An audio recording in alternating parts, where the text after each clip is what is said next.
بالله من الشيطان الرجيم. بسم الله الرحمن الرحيم. In the name of God, most gracious, most merciful. This morning about 9 o'clock, Lisa asked me, do you know that you're giving the khutbah? It was quite a surprise, as you realize. Then after the khutbah, Lydia came to me and said, do you know you're giving the Quranic study? And she took the beating on behalf of Lisa. Actually, Lisa sent her to tell me that. So here I am. First of all, we welcome a new member to our masjid. This person here. Forgot his name.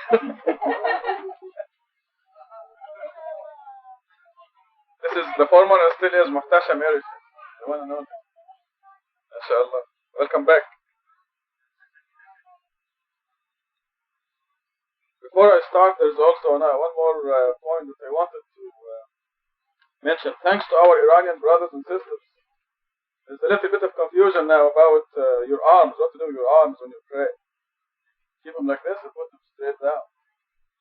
I would like to establish first, once and for all, that it doesn't make any difference whether you go like this or put your hands down. But generally, what I do is I follow what the Imam is doing. The person in the front, whatever the person in front is doing, I do what he's doing.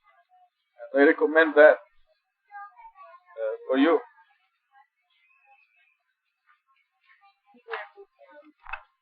Inshallah, we'll be doing Surah 90, the town, and whatever we can afterwards. At 8:30, the children will practice on us. They'll be singing at the conference. So we'll give them maybe 20 minutes. 20 minutes tonight. 20 minutes enough? 20 minutes to practice a new song on us. Should be enjoyable, inshallah. Surah 90, the town, in the name of God, most gracious, most merciful. I solemnly swear by this town, the town where you live, the begetting and the begotten, we created a human being to work hard, to redeem himself. Does he think that no one will ever call him to account? He boasts, I spent so much money. Does he think that no one sees him? Did you not give him 2 eyes, a tongue and 2 lips? Number 10, did you not show him the 2 paths? He should choose the difficult path. Which one is the difficult path? The freeing of slaves, feeding during the time of hardship, orphans who are related, or the poor who is in need, and being one of those who believe, and exhorting one another to be steadfast, and exhorting one another to be kind.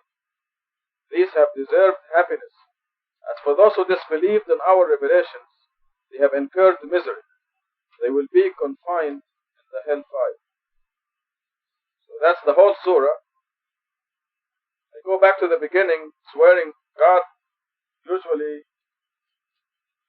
starts many of these short surahs with a profound statement.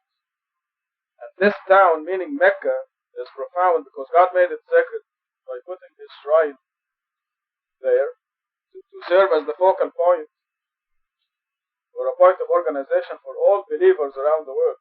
When we stand in prayer, we don't fight as to which direction we should face. God already decided for us that we're going to face the direction of Mecca. So every believer, every Muslim around the world is praying and facing that point. So the first verse is simply a profound statement, as in many other surahs. And it is the town where the Prophet Muhammad lived, through whom this Quran was revealed. The begetting and the begotten is a profound statement again. All these profound statements precede an important proclamation. The begetting and the begotten. This is a profound fact of life. You take, for example, birds. The bird laying an egg. The egg has been fertilized by 2 parents, through 2 parents. a reproductive cell is half a normal cell. One reproductive cell from the male, the other half comes from the female. They combine to form an embryo. In birth, the egg is laid, it is fertilized, and then the fact that the birds sit on the eggs, they take turns, the male and female in most species, taking turns sitting on the eggs. Why do they do that? Who taught them to do that? And what's happening inside that shell, the egg? After a period of time, it is becoming obvious more and more that it's a multiple of 7, 21 days in some birds. 21, 7 times 3. The human fetus now is in the mother's womb 266 days. It is now established scientifically. 266, not 265. 266, and that's 19 times 2 times 7. That's still a multiple of 7. The gestation period is called the gestation period. Is that the period inside the womb? Okay. In many other species, I noticed it is multiples of 7. But I'm being distracted now. However, the begetting and the begotten is a profound statement. After 21 days, the bird inside breaks through the shell, comes out. Then they're walking around. If they're ducks, they go in the water and they swim, as if they've been here forever, as if they know everything. Walking around, following the mother in the water. You can go to Randall's Park and see them. They just came out of the egg. And they're full of wisdom, following the mother wherever she goes. Sometimes they go independently and pick at some things in the water. And they're identical to their parents. With beaks and eyes. Where did this come from? And you can do this with any kind of species, any begetting and begot. Now here comes the proclamation. Number 4. We created the human being to work hard to redeem himself. The result of that crime that we committed millions of years ago, where we did not make a firm stand with God's absolute authority, we are here, and God designed our plan to work hard, to redeem ourselves, to denounce that crime, to prove that we are on the side of God's absolute authority. I'm going to put him away. And what do you call getting up in the morning before sunrise? It's not easy, is it, at the beginning, especially when our soul is still small and weak. The soul cannot wake up the body initially, because the soul is weak. It is hard work. And you are rewarded by growth, nutrition, and strength of the soul.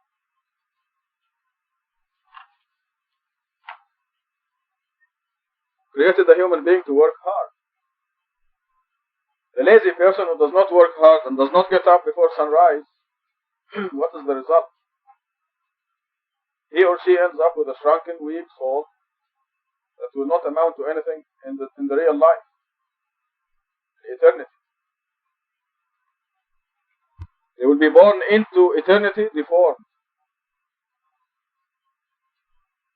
And we see this in Surah 68, where they cannot fall prostrate on that big day when God comes physically to our universe. They will not be able to. They have no legs. I mean, this is symbolically. They are deformed. A stump cannot fall prostrate. They are deformed. There's lack of growth. To get up in the morning before sunrise and do the morning prayer is a gift from God. If we deserve it, God will guide us into waking up before sunrise to do the morning prayer. For the young people, I don't want you to be alarmed, because it may be difficult for you, but eventually you will be able to train your body to get up in the morning before sunrise. If you're unable to do it now, don't be too disturbed. It is normal, let me tell you this, because I don't want to be too hard on you. It is normal to start out by doing one prayer a day. Let us say the morning prayer as soon as you get up at 10 or 11 in the morning. Then it will be 2 prayers a day. Then it will be 3 prayers a day. Then you will do the morning prayer before sunrise and you will enjoy it. The ideal situation is to do the 5 prayers with the morning prayer done before sunrise. Also, God tells us in the Quran that we cannot do it every day. You're going to miss once in a while. So always think of the positive and be glad, be happy with the achievements that you do.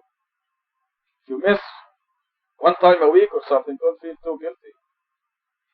Be glad that you did 6 out of the 7 days. Morning prayers before sunrise. Ideally, you will not miss anything. You will do the morning before sunrise and you do the other 4 prayers as well. We created the human being to work hard, to redeem himself. There's a footnote here that says, see the introduction in Appendix 7 for the purpose behind our creation. Redeem ourselves. Go back to God's kingdom where we were. We got ourselves out by being interested in Satan's theory that others besides God can have power. And the people are doing the same mistake now. They think Jesus can have power, or Mary, or St. Jude, or Muhammad, or Ali, or Hussein, or Mahdi, or whatever. People are repeating the same mistake. We did. God saved us. This is how we get redeemed. By upholding the words of God alone and worshipping God alone. Number 5 talks about those who fail to redeem themselves. Does he think that no one will ever call him to account? See, everything we do here is credited to us or held against us. Whatever we do here. And anything is forgivable except idol worship, if maintained until death. That's the unforgivable crime, because this is why we're here. We're here for just one reason, to establish the fact that we know that only God possesses all power. So number 5 is telling us that every one of us will be called to account. With the majority of people, they will be asked, why didn't you develop your soul? How come you fed your body 3 meals a day, but you failed to feed yourself, your soul? Most people go through the whole life without feeding the real person a single meal. This is repeated in the Quran. Most people, no matter what you do, will not believe. And most of those who believe will fall into idolatry, to idol worship. And we see this everywhere, don't we? Just think of any mosque in the world that says the adhan, for example, the call to prayer, devoted to God alone, without the name of Muhammad or Ali or somebody besides God. In all of Iran or Pakistan or Egypt or Saudi Arabia, there isn't a single one mosque that is devoted to God alone, which goes against the commandments of the Quran. What happened to their brains? They're just repeating what they did in the high society.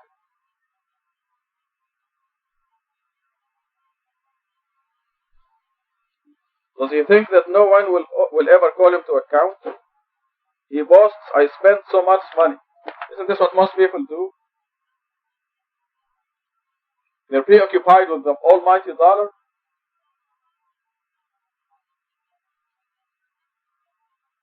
In the meeting with our brothers and sisters in New York, I was asking them, when you get up in the morning, what is your list of priorities?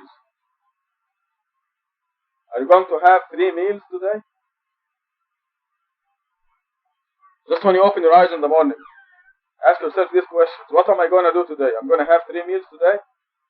That's about 30 minutes, at least. Am I going to the bathroom today? 2 or 3 times. Am I going to work today? 4 to 8 hours. Am I going to exercise today? 30 to 60 minutes. What else will I do? Will I watch the TV today for 1 or 2 hours? Will I give God 25 minutes? Will I do my 5 prayers today? Even with some Muslims, The 5 prayers take a back seat to everything else. You ask them, why did you come to the Friday prayer? Why did you do the 5 prayers? You say, I had an appointment here and there, and I did this and that, and there was no time for the prayer.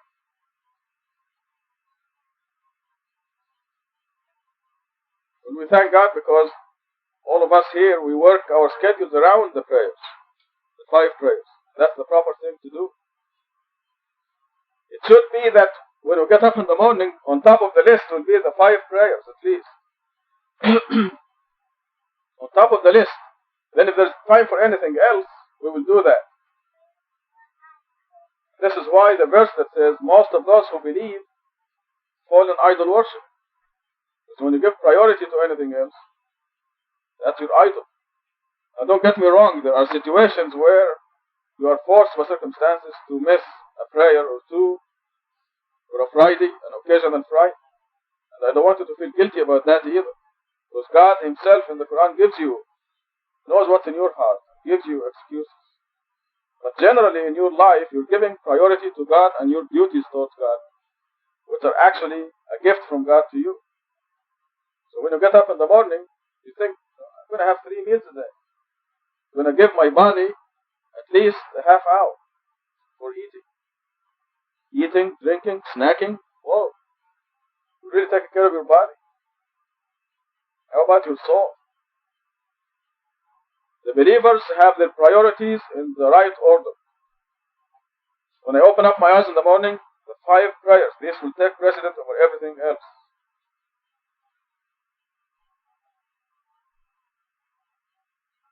Number 6, he boasts, I spent so much money. Because they're devoted to that. Money is the God of most people, unfortunately. If the boss says you're going to come tomorrow at 3 o'clock in the morning, they will set the alarm at 2 o'clock. They will get up at 2 o'clock, very energetic, put on their clothes and go to that field trip at 3 o'clock in the morning. Yet their job or their boss does not give them that money. It is God who's giving them the money.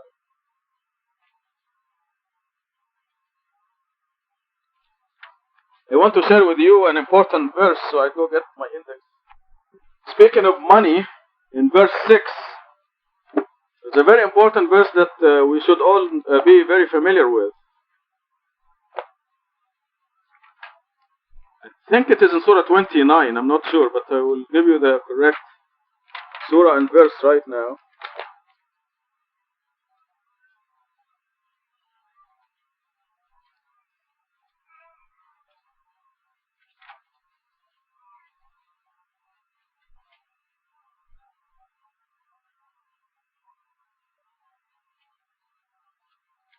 Yeah, it is Surah 29, verse 17. Somebody have the whole Quran? Lydia, you want to read it for us? 29:17. What you idolize besides God are idols for your creation. Whatever idols you set up possess no provisions for you. Therefore seek the provisions only from God and worship Him alone. Be appreciative of Him. To Him you will be returned. It's a very important verse you must all remember. 29:17. It says the idols is set up besides God. And it appears here that specifically the money idol, the almighty dollar, do not possess the power to provide for you. Therefore, seek provisions from God. Because God is the only provider. And as believers, we know that. We must believe that. No one else is the provider. Many of you have gone through this experience and they know that the people who interview you and give you jobs and so on, they have no power whatsoever. God is the one who's running them. This is why verse 6 illustrates the stupidity of most humans. He boasts, I spent so much money, or I made so much money, same thing. The dollars assigned to you have been already assigned to you by God before you were born. And I know the argument. So you mean I'm going to sit down and money will come to me? Yes, you'll sit down and money will come to you.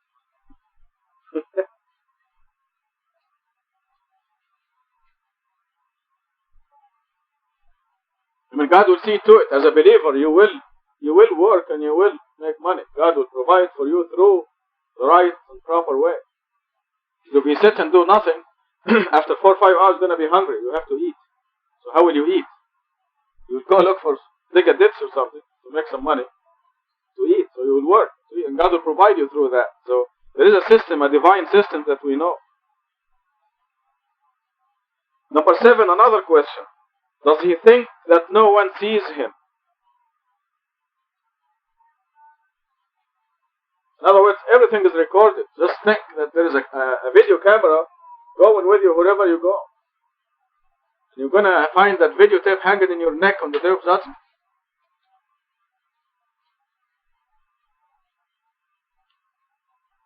That will keep you on your toes.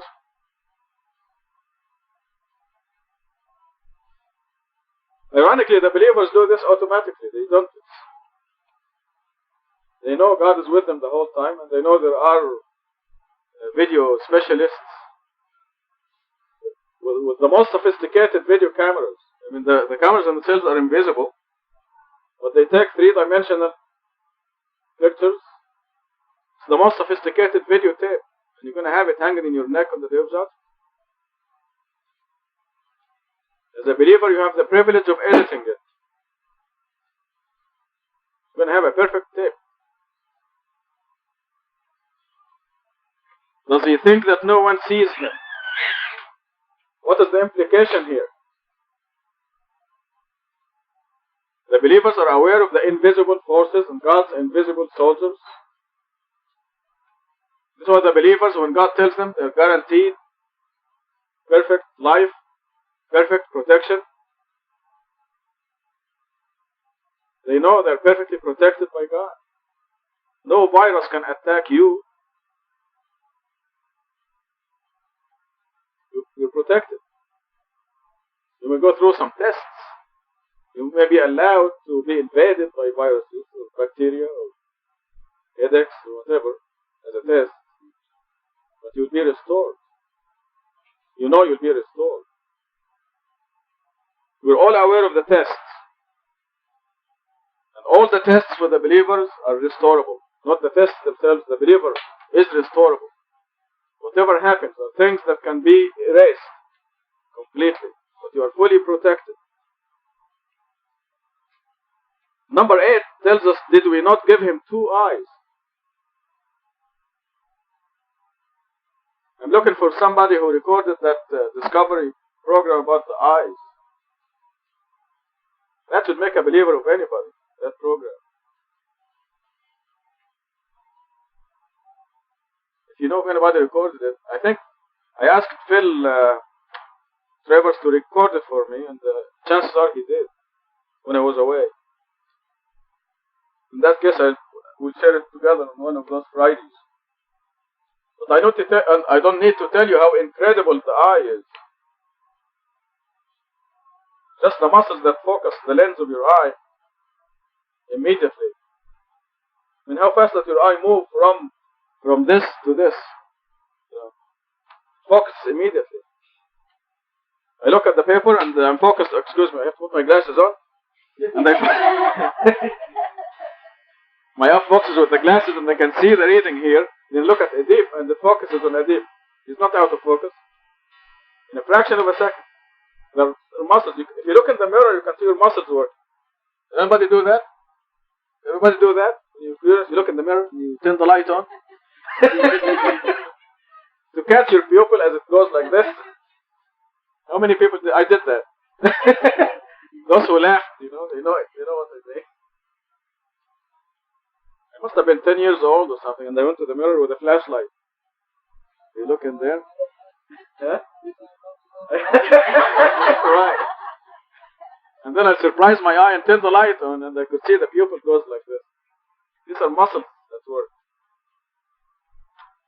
Did we not give him 2 eyes, a tongue, and 2 lips? That was Mahmoud's last khutbah. That tongue is an incredible thing. We cannot eat without it, actually. Because it keeps the food under the grinders, those things, your teeth. The tongue pushes it. You confuse the tongue sometimes if you eat on both sides. Then you bite your tongue. Did you do that? If you're greedy and you don't you don't follow the Quran, the food is too good. God said eat and drink, but not extravagantly. You can confuse your own tongue if you eat on both sides at the same time. And the tongue doesn't know where to push, and you end up biting your tongue. But it's an incredible, that tongue is incredible thing. You cannot talk without it either. Just try to say anything and be conscious of the movements of your tongue, up and down and to the sides as you talk.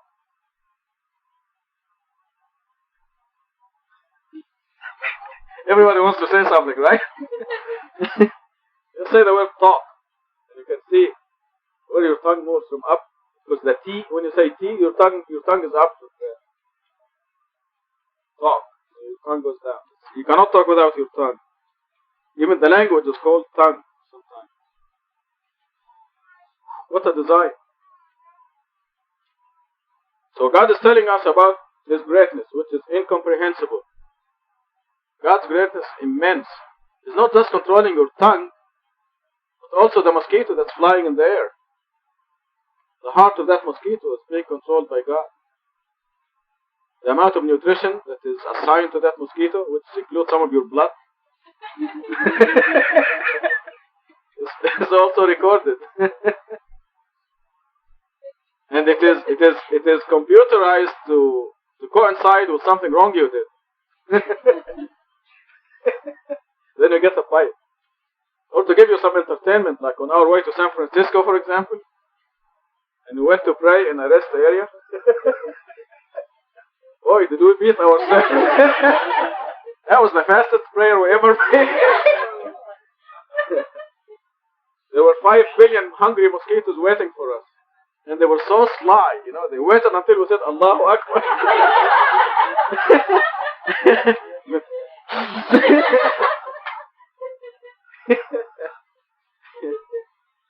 That was really something. I think God wanted to give us more rewards because we were really, that was striving in the cause of God. We wondered why the rest area was so empty. I said, wow, this is reserved for us. Now we know. So God controls the provisions for not just you, or controls not just your heart or the hearts of billions of people, the hearts of every creature on earth.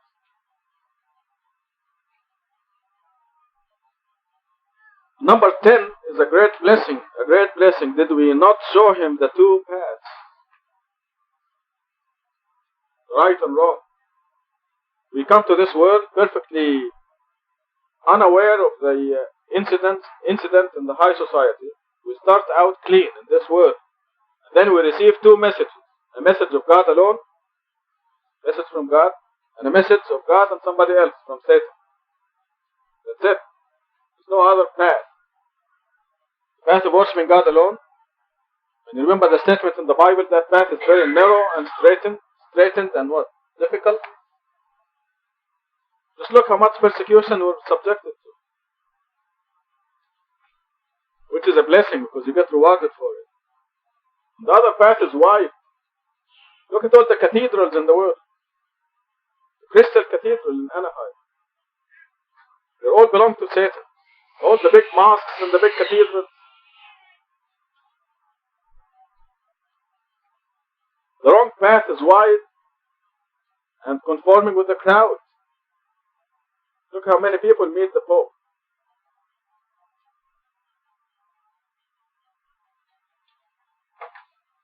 One of the most important people on earth, would go to Los Angeles, nobody will even know. When the Pope goes to Los Angeles, there's security and arrangements and a Pope-mobile and all kinds of things. But when you go to Los Angeles, nobody hears about it. Yet you're a very, very important person. Such is this world, Satan's kingdom. Did we not show him the two paths? And here's God's recommendation on number 11. He should choose the difficult path. This is how you train your wild horse, your body. God is recommending that we choose the difficult path. Again, we talk about getting up in the morning before sunrise. It's not really so difficult, I don't know. But yeah. You were discussing about last week, because in the previous things you learned to go.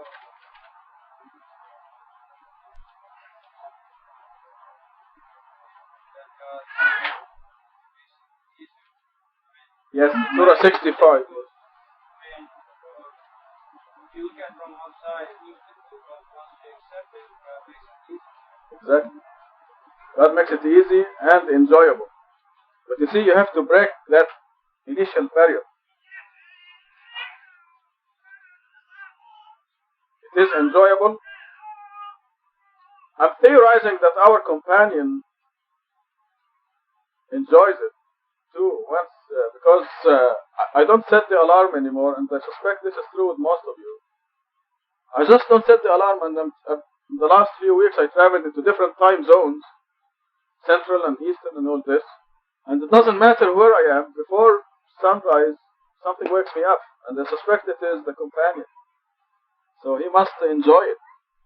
Thank God. Maybe an angel. I don't know. But there comes a time when you don't need an alarm. You don't need anything to make you get up and enjoy it.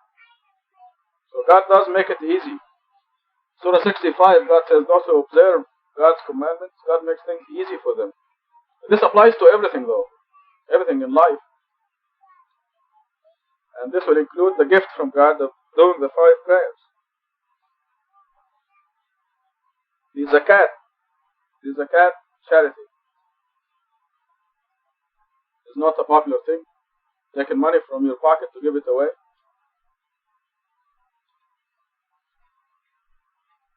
I came back from a 2-week absence and they opened this drawer. There were zakat envelopes from people, anonymous people. These are people who really believe in God, because where do they get the credit? Because they believe in God. I say to Lisa, whose handwriting is this? I haven't cracked that yet, but I know that there are people that God loves.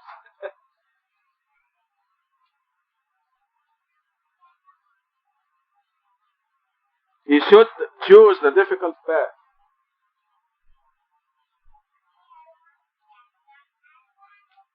God's commandments, taming the wild horse,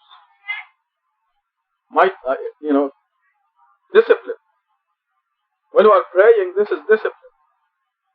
You see Amir praying, actually standing still for about 5 minutes. I mean, that's a miracle. And he is rewarded generously for that. This is discipline. I mean, at his age, I'd be running around all over the place, jumping up and down. But to be standing still like this, bowing and prostrating before God, it's a tremendous blessing. And a lot of discipline. This is what God means here. Why he should choose the difficult path. Number 12. The definition of the difficult path. Which one is the difficult path? And we have examples of the freeing of slaves. In the past, what was the Civil War all about? Anybody enlighten me with Civil War? Historians? Lydia? Put down the tab and tell me. What is the Civil War all about? Lincoln, was it Lincoln's time? Does that have to do with freeing the slaves? What was it all about? The North was fighting the South? There was also economy and all kinds of things. Freeing the slaves was the basic underlying issue. Okay, why was it an issue? The North was fighting the South, right? What did... Yeah?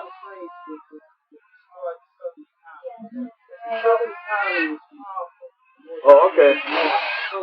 The South resisted.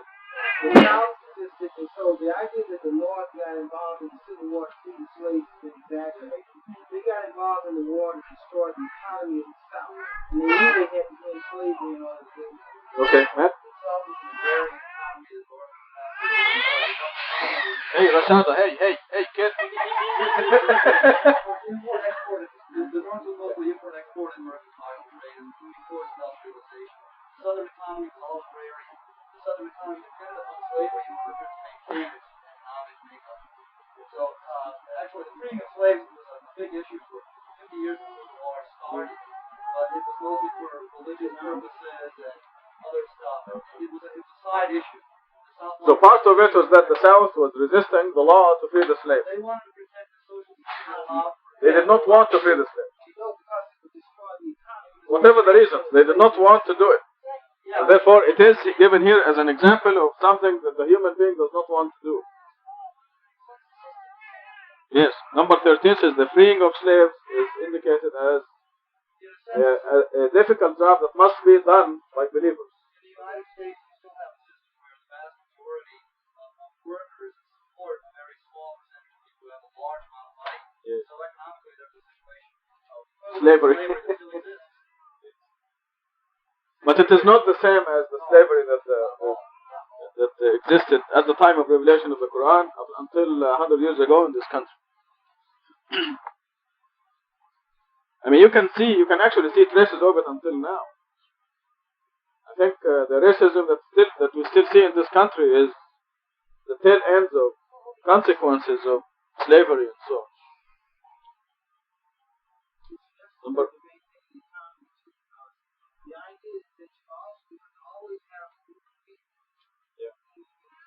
exploit as laborers, yes. Well, you can certainly define slavery as exploitation of other humans. And it is indicated by the Quran as a vicious, terrible crime. Yes.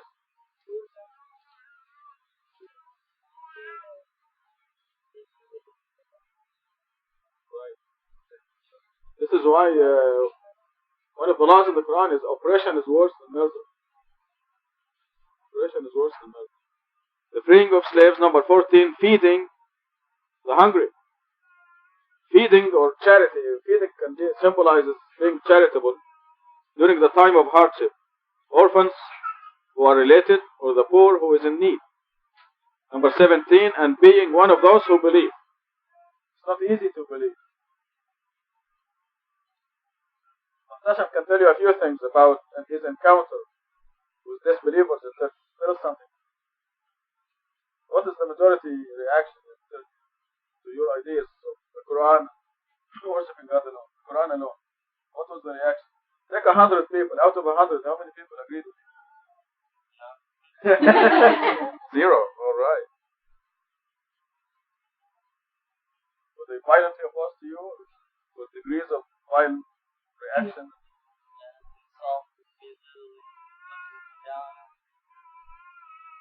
They insulted him because he says, follow the Quran alone. Looking down on him. Because this is all in the Quran. Yep. We know that, Adib, don't we?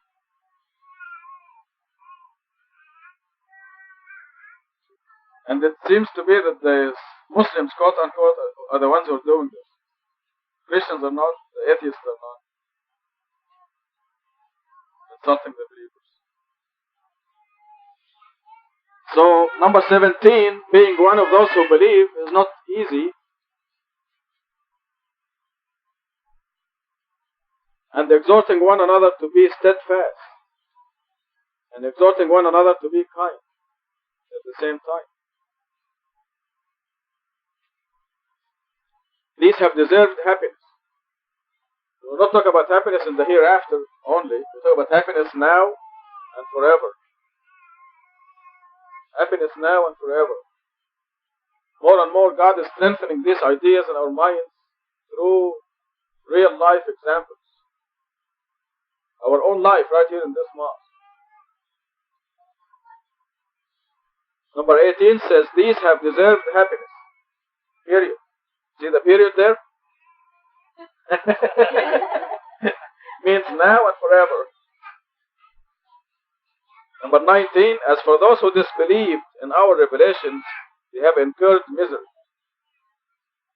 Period. Now and forever. They will be confined in the hellfire. So these short surahs are loaded, as you see.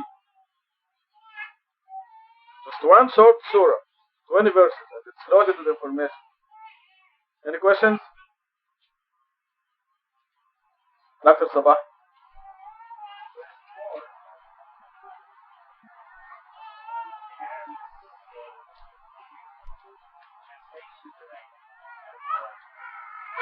Created human beings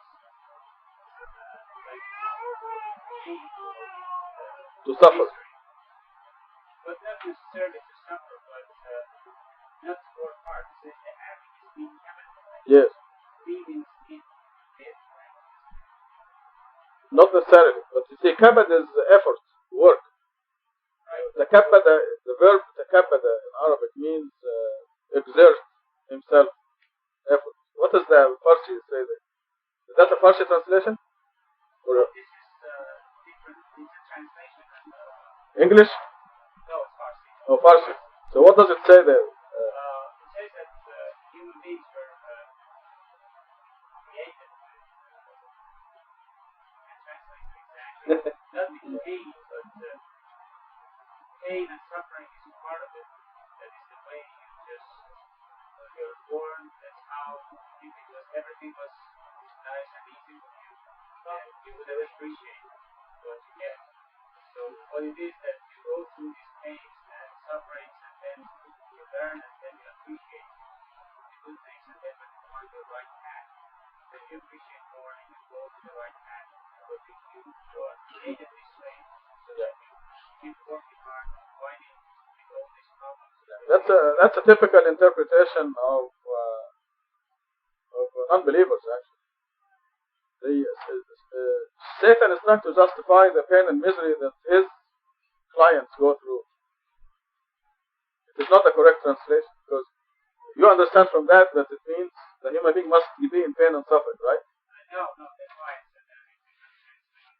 What do you understand when you read it? You can convey to us in English. I kind of can't relate to the way it is. Because you're not born. That's say that you made the wrong decision at the beginning. So you decided to go through this suffering. So that is basically something that this is something like this that since you make it doesn't say that you made the wrong decision, but you say, okay, you're born these conditions. The conditions are tough. So the ones who are believers who go to the right path, they can succeed and overcome all these miseries and pains, which is part of the purification process. Yeah, no, that would be incorrect interpretation on their part. This is the correct translation here. We create the human being to work hard, because there's no pain and suffering for the believers. Yeah. Not necessarily. Fi kabad would be, because of the word kabad, would be to work hard.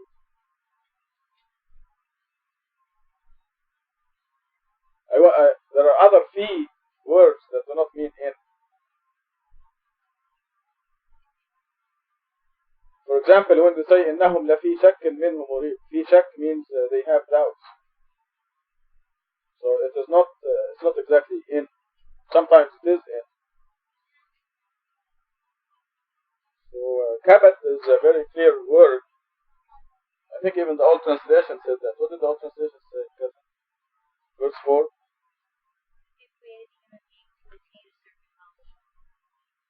Okay. Work at it. It's exertion. Kabad. The kabada is to exert himself. Thank you for this point anyway, because it reflects what they're always thinking of pain and suffering. Because they try to justify their life, which is full of pain and suffering. The believer's life has no pain and suffering. It may have, even in the periods of test, they realize that this is a test that they will be restored, and pain and suffering will be gone. Do you remember the pain and suffering you went through when you were 1 year old? The shocks that you went through. Do you remember those? Oops, they're gone. So the pain pain and suffering in tests will be something that is simple and will go fast. Be forgotten. You'll be restored. Other questions? David?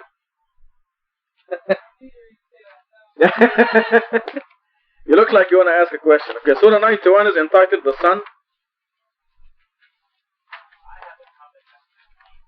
Yeah, go ahead. We missed you for a few weeks. How was Italy anyway?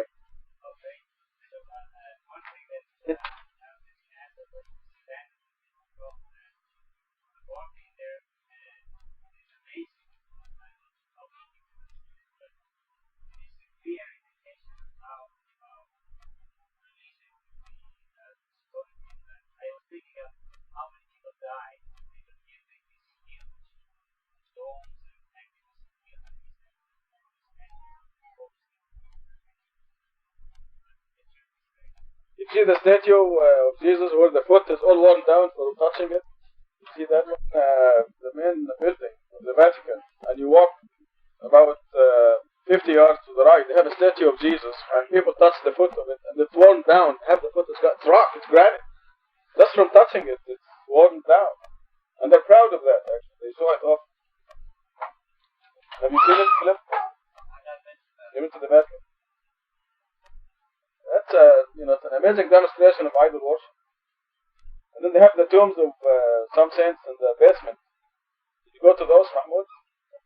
In the basement of the Vatican, they have some tombs of Peter and some other saints. Yeah. You ran away fast. I investigated the whole thing. It was repulsive, just as repulsive as the Prophet's Mosque in Medina. Go ahead. Yeah, and the freeing of space, I think, would apply to not just brain human beings, but free yourself from anything that you are slave. Exactly, yes. Because if you apply only to space, you go back to the time of Muhammad, that's basically a blood space, you can be space of anything. It's beautiful, yes. Yes. Yes, very good point. MashaAllah. Don't be a slave of your job, your spouse, your children. Be a slave of God alone.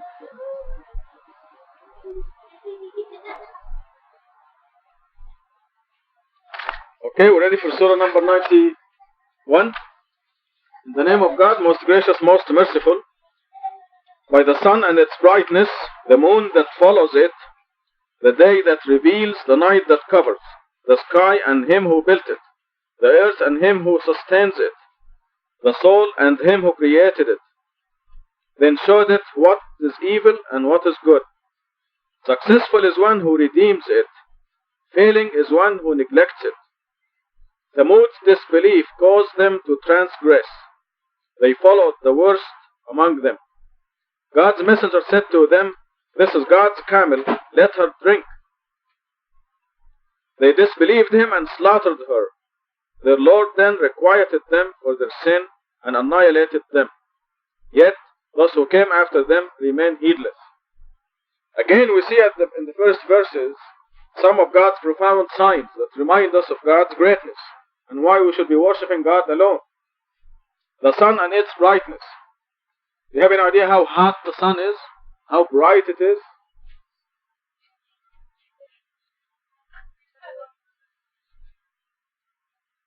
"93 million miles away." And you go out at noon there, and with a lens you can actually burn anything. You can put a piece of paper in the lens, in the focal point, and burn the paper. It's very bright and very hot. And Muhammad or Jesus had nothing to do with creating that sun. St. Jude had nothing to do with creating that sun, or adding a single atom to it. Yet the people thank him for their successful operations. By the sun and its brightness, the moon that follows it.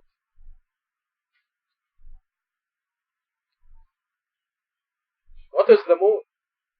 It's something hanging in space. That we flew to the moon and we went around it. Something that's hanging in space. synchronize the movement with the earth. So you see only one side of the moon. These are the profound signs that God gives us to remind us of His greatness. The moon that follows it. The day that reveals. You can see everything during the daylight. The night that covers. The night and the day are other profound signs of God. In fact, last night I saw that phenomenon of the night rolling over the day and the day rolling over the night. I left St. Louis about 8 o'clock at night. And I watched the part of the... If you travel after sunset, you can see it. You can look in the window in this area and there is light, and in that area it's pitch black. Very dark. And you can see the night rolling over the day. And you can imagine the earth turning.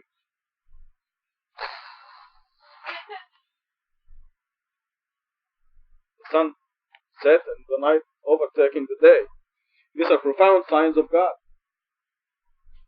And the miraculous things in the Quran and the infallibility of the Quran is manifested in the fact that God says when the world ends, half will be at night and half will be in the day. God says our command will come to it during the day or the night. Half the earth will be daylight and half the earth will be at night. If it was a human written book, they would have made a stupid mistake. Our command will come at 12 noon. You know? Well, 12 noon New York time or Tucson time. It's an infallible book. Another profound sign, number 5, the sky and Him who built it. Trillions, decillions of heavenly bodies in precise orbits, never crashing with one another. By the way, we opened Ihsan Ramadan. I was in our house the day before yesterday, and we got the newspaper to see what time is sunrise, what time is sunset. The Washington Post. You can get the Washington Post here, even in the library. And as it turns out, they give you the rise and set of every member of the solar system. Venus and Mars and Jupiter, the moon, the sun. Give you the sunrise and moon and sunset. The moon rise and moon set every day. The Mars rise and the Mars set. The Venus rise and the Venus set. We know it by fractions of minutes. And the dummies in Saudi Arabia still want to watch the moon to fast Ramadan. They have to see the moon to fast Ramadan. Every morning in the Washington Post, you can check it in the library. They give you the sunrise, the moon rise, the Venus rise, the Mars rise, the Jupiter, Saturn. It's under the list called the solar system. Rise and set. That's how precise God's system is. And we're just talking about the solar system, which is a minute mote in our universe, within the Milky Way galaxy. There are billions of suns in our Milky Way galaxy, and ours is one of the tiny ones. The sky and Him who built it. Muhammad or Jesus or Mary had nothing to do with the Mars rise and Mars set every day. Number 6, the earth and Him who sustains it.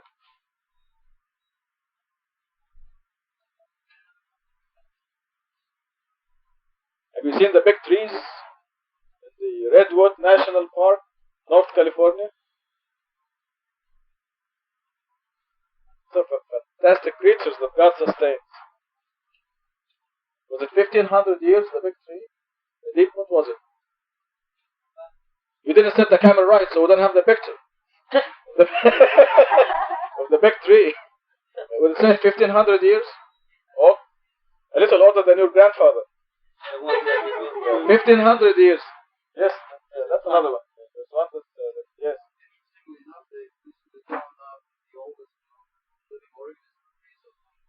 Yes, yes. Wow.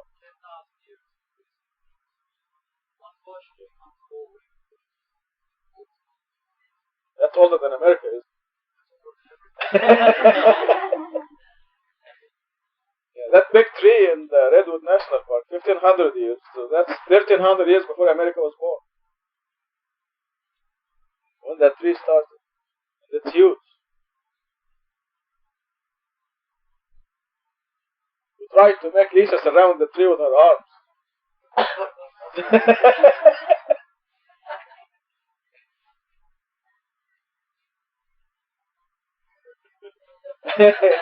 No, I think even if you put Frank next to the tree, he will look like a tiny person there.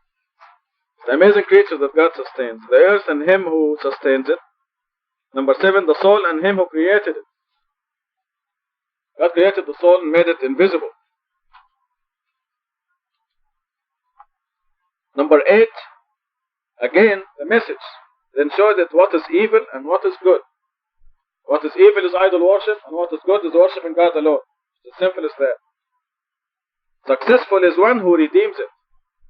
That's the objective of our life, right there.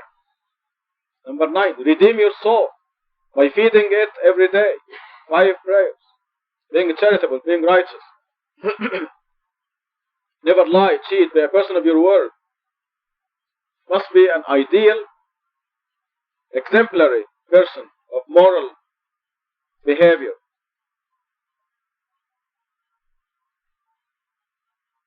In every respect.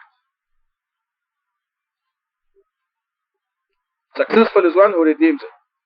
Failing is one who neglects it. See, it's mostly neglect. Most people out there in the street, they're neglecting their soul. They can be the nicest people in the world, but they're neglecting to feed their souls. They have to worship God alone to grow and develop. And then we're given examples from 11, 12, 13, 14, and 15 of Thamud and how they didn't listen to God's messenger and they ended up incurring retribution. And number 15 tells us to learn from those examples. And thank you very much and God bless you. We're going to have the children sing for us. Unless you have any questions about Surah 91. And let's see who's going to give the Quranic study list and the Jum'ah. You're going to be stuck with it. Catherine, you're going to give the Quranic study next week. And the Jum'ah prayer. Douglas, you're going to give the Jum'ah khutbah. Okay. This is all set. Where is Sarah? Sarah here?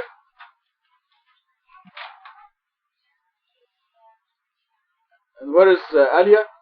Where's Alia? Is she here? Come here, come here. Come here, you birthday girl. You want to sit here? Sarah, you want to sit there? I was going to give you a big prayer. These two girls are having birthdays this week. When was your birthday? Yesterday? Yesterday was your birthday. Yours is Monday? MashaAllah. You're growing so fast. Slow down. MashaAllah. We're going to read the Al-Fatiha for these two beautiful girls because of their birthday, that God gives them a very happy year coming up, and every year will be happier than the previous year. Inshallah. Al-Fatiha. Bismillah ar-Rahman ar-Rahim. Alhamdulillahi Rabbil Alameen. الرحمن الرحيم مالك يوم الدين إياك نعبد وإياك نستعين اهدنا الصراط المستقيم صراط الذين أنعمت عليهم غير المغضوب عليهم ولا الضالين. Congratulations. You're going to eat the first cupcakes, okay? Okay, you want to call the kids and listen to them? We have 4 new songs and we're going to do a couple of the old ones also for the conference. So we have a couple of old ones.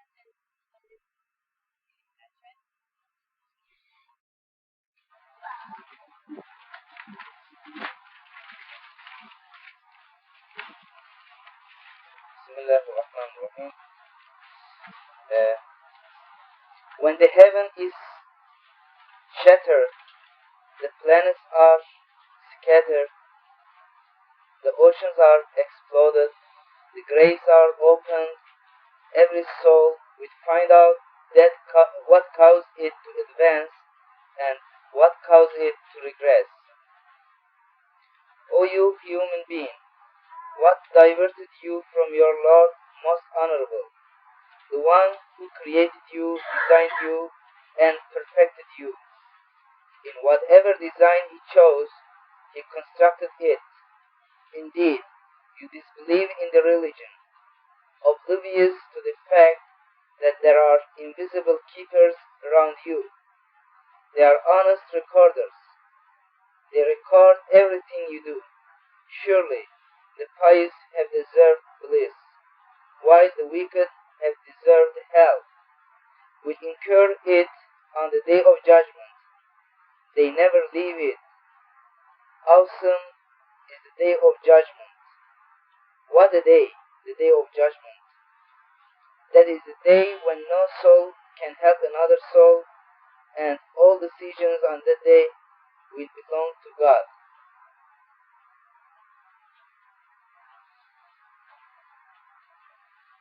Also, this chapter starts with a description of ending of the world and the resurrection, and then ask a question in the verse 6. Ask a question about diversion of people, and then inform us, the recorders that record our every action, our every speech, every word. Here in verse 9 and 15 we find the same word but in different meaning, word deen in Arabic. In the verse 9 it is its meaning is religion, but in verse 15 we find it as a day of judgment, Yawm al-Din. And the description of Yawm al-Din is excludes all intercession, all kind of intercession. That day, the dominion, everything will be, the decision will belong to God. Nobody will help each other. This is the only chapter that ends with word God. The word God only here is the last word, and it is in 19th, the verse 19, and from the end it is also the 19th word for God. Word God. Can you explain that? Yes. Can you explain that? Here, this chapter is the only chapter that ends with Allah, with word Allah. You can find near 19 word Allah, and this is the 19th verse. The verse number is 19, and if you count from the end of the Quran the word Allah, and you will come here, this you find this is the 19th word Allah from the end. That was clear. It's,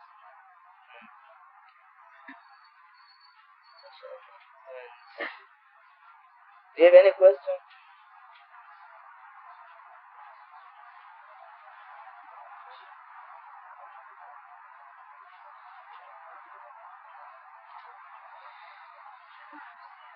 Yes.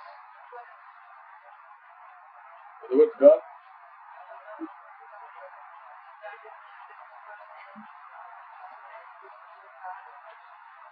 It's a piece of information. This is the only surah that ends with the word God, and this happens to be in verse 19, and it happens to be the 19th word God from the end of the Quran.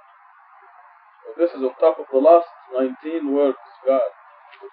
If you count from here to the end of the Quran, the word God, you find 19 of them. And this is also verse 19. So there's a unique, there's something special. Yes, this is a human design. It is also Is it possible that a human being designed it this way? So the significance is that this is a superhuman design. In other words, you know that God is speaking to you, not Muhammad, or somebody trying to pull your leg. So it just meshes in with the interlocking of this mathematical system. If you look at the bottom of the page, you see the number 1 on the left and 2680 on the right. There's only one word God in this page, and this is recorded on the left side. The total up to this page is 2680. And you know at the end the total is 2698. So if you count this word God as 1, the last one will be 19. And this is verse 19. So who made this design? This is the significance of it. It is a superhuman design. Could not possibly be Muhammad who designed it this way.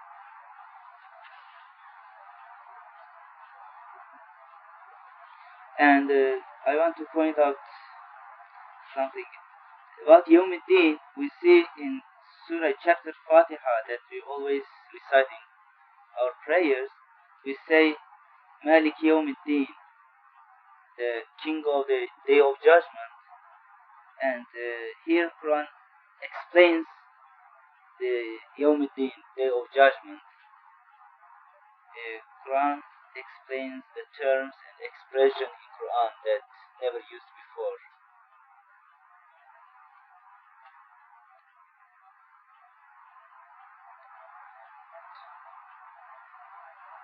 Okay, Surah 83.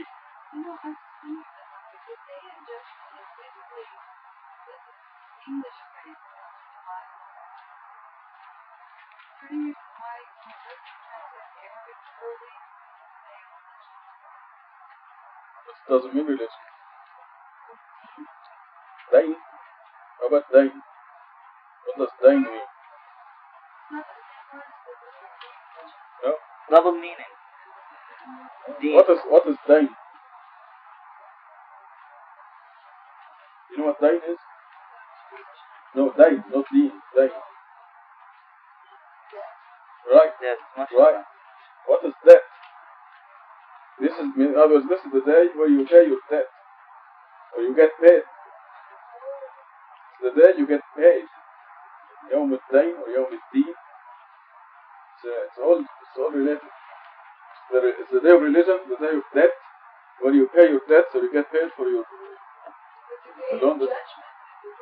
Where you open your PRA book. The day of judgment is basically taking the word from the Bible that describes that day. There's nothing wrong with that. It's the same author. Right, I realize that.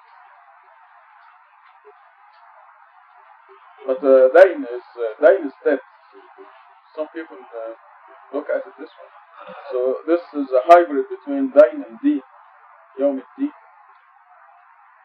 I mean, religion means Deen, but also means judgment. Day of Judgment is a very good There are other specific, using this same word, and it's much more specific. I can find it for you. For what? Throughout the Quran. For judgment, day of judgment. Yawm al-Haq? No, Yawm al-Deen. Yawm al-Talaq?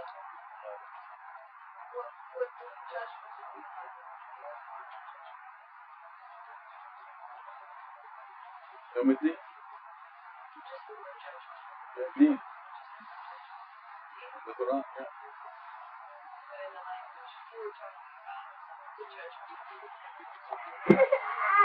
But that will be not the context of the day of judgment, even in the Bible. Judgment in the Bible, most of the word usage of the word judgment in the Bible means punishment. In the Bible. It is not a day of punishment, it's a day of receiving recompense or paying for your sins. Either way.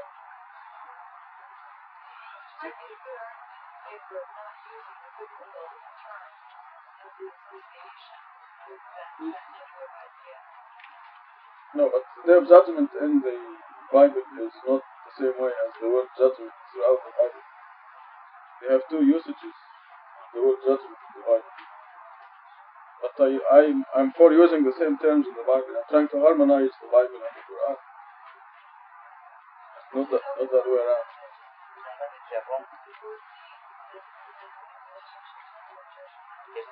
What would the day of religion mean? It will not mean anything if you use the. No, that's not what it says. No. Do you like tea? You do? You play golf a lot? So why do you like it then? I'm talking about golf. Tea. You tee off in golf? Don't you? Well, I'm asking you. No, wait, I used the same word. You had said, do you like to tee off? I would have understood exactly what you meant. Well, I was deliberately vague. No, I get your meaning. You never play golf, yet tea is okay. And let me think of something else.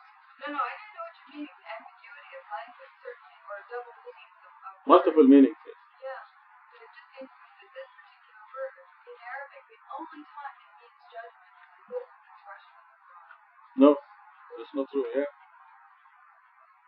what I'm saying. There are places in the Quran where it is clear. I'll find them for you.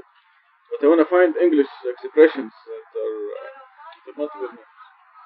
Arabic language, the Yes. only place where this word is translated as judgment is expression in Yeah, but the Quran is the Arabic language. You can say also Yom Hisab, Day of Judgment.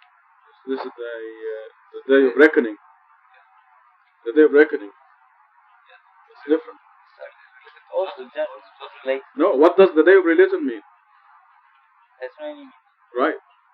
Yes, there's no any meaning. See, so therefore, this is not. If you say I drink, I tee off at the golf, meaning you put a cup of tea on the thing and you hit it with a club. You know, that would be the wrong usage. Yes. So this, if you say the day of religion, it would be like that.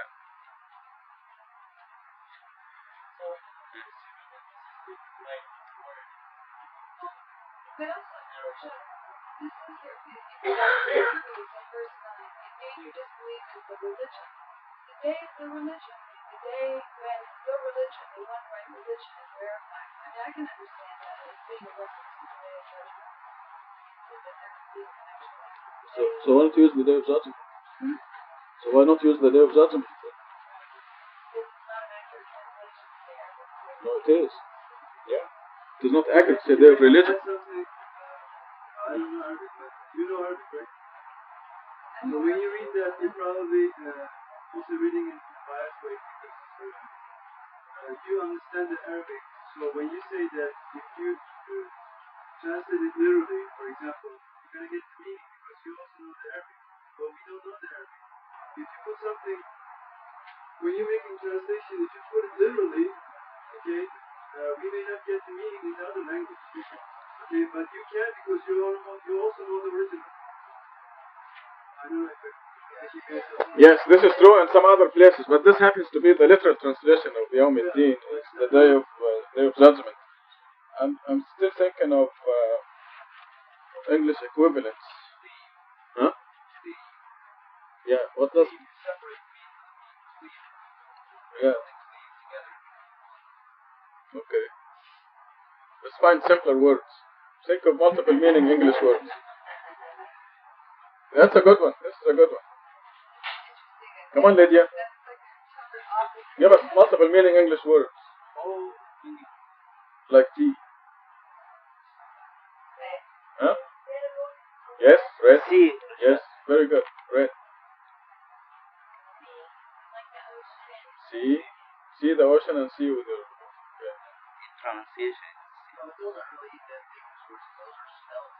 They are like C is S. Yes. E and S-E-A. Read or red is spelled differently. Yes. No, I want words that spell exactly the same way. Right. Read and led. Yes. The verb led together. Right. But they're never ambiguous in their sense.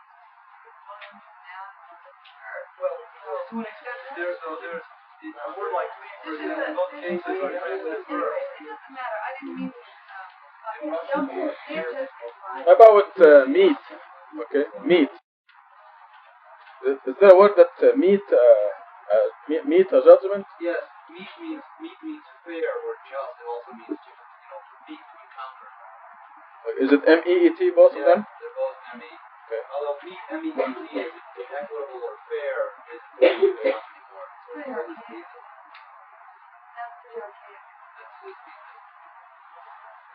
Well, this is 1400 years old. I'm going on, people. Chapter 83. The cheaters. Woe to the cheaters who demand full measure when receiving from the people, but when given them the measures or weights, they cheat. Do they not know that they will be resurrected on a tremendous day? That is the day when all people will stand before the Lord of the universe. Indeed, the book of the wicked in the Sijin. Do you know what Sijin is? A numerically structured book. Woe on that day to the rejectors. They do not believe in the day of judgment. None disbelieves therein except the transgressor, the sinful. When our revelations are recited to him, he says tales from the past. Indeed, their hearts have become shielded by their sins. Indeed, they will be isolated on that day from their Lord. Then they will be thrown into hell. They will be told, "This is what you used to deny."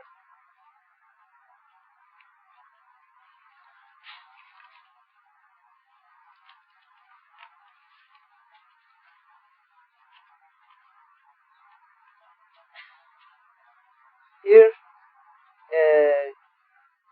God blames those people who cheat people, and this is an example of cheating.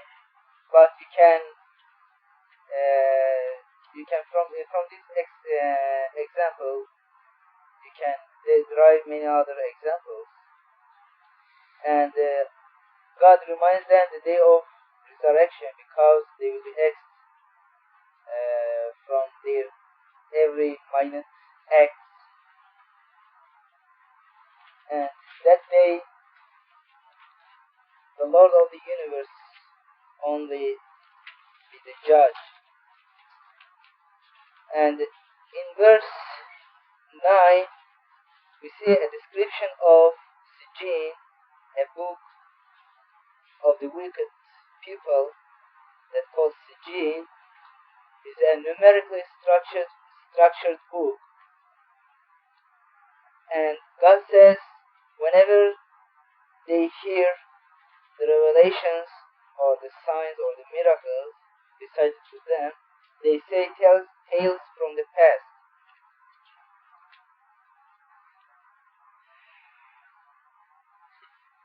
It is noteworthy that for the Miracle 19, in Turkey they published a book that they criticize the object, this miracle. The name of the book was Tales from the Past. The name of the book.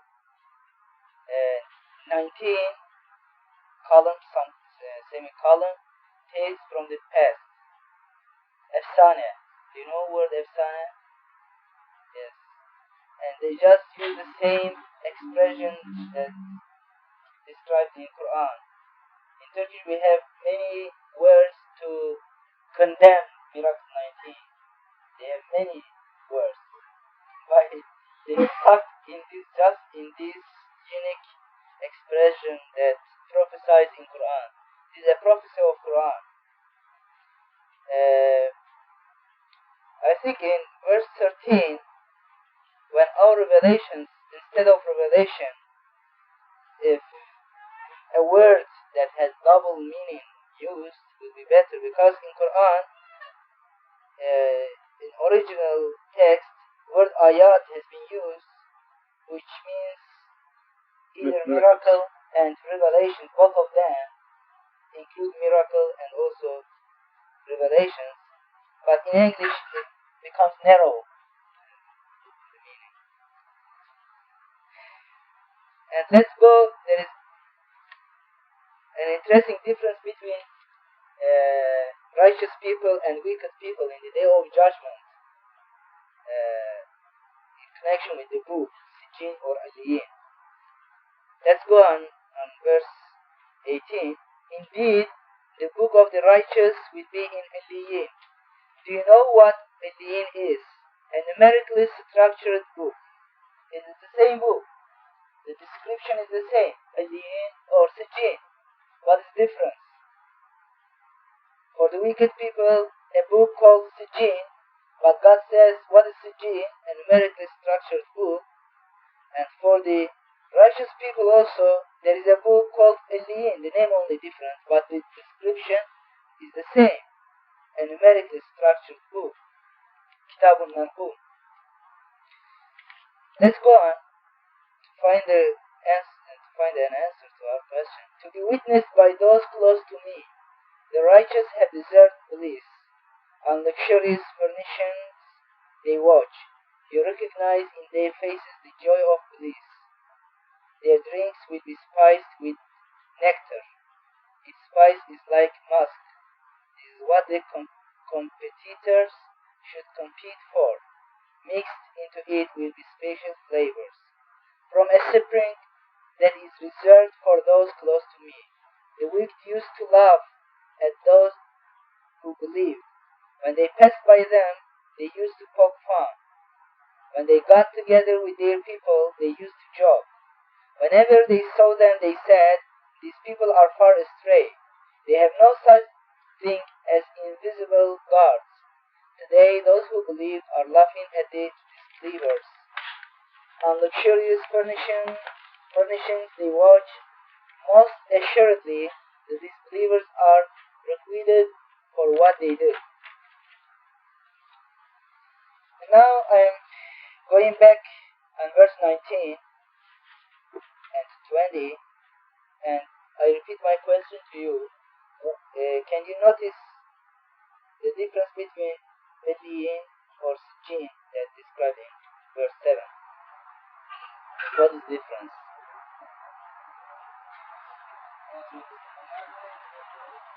Excuse me?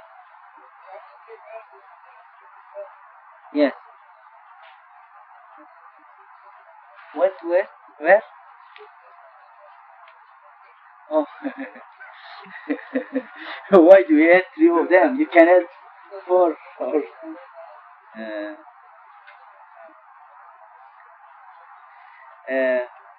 the description is the same. Yes. One application, I noticed the library comes talking, people being spoken to here in one sense of people who are unjust in terms of doing business. In one sense, the numerically structured book is a person keeping records of what sort of money he'd be taking in, what he'd be paying out, things like that. This would certainly be an idol in higher life, people he worshipped. But in another sense, El Ying would, of course, refer to miracle of the Quran, as we know it exists today. Or in another sense, just to the literal application of the individual verses of the Quran in previous generations of the world. That's rather vague. Thank you. I have a comment on this, or understanding.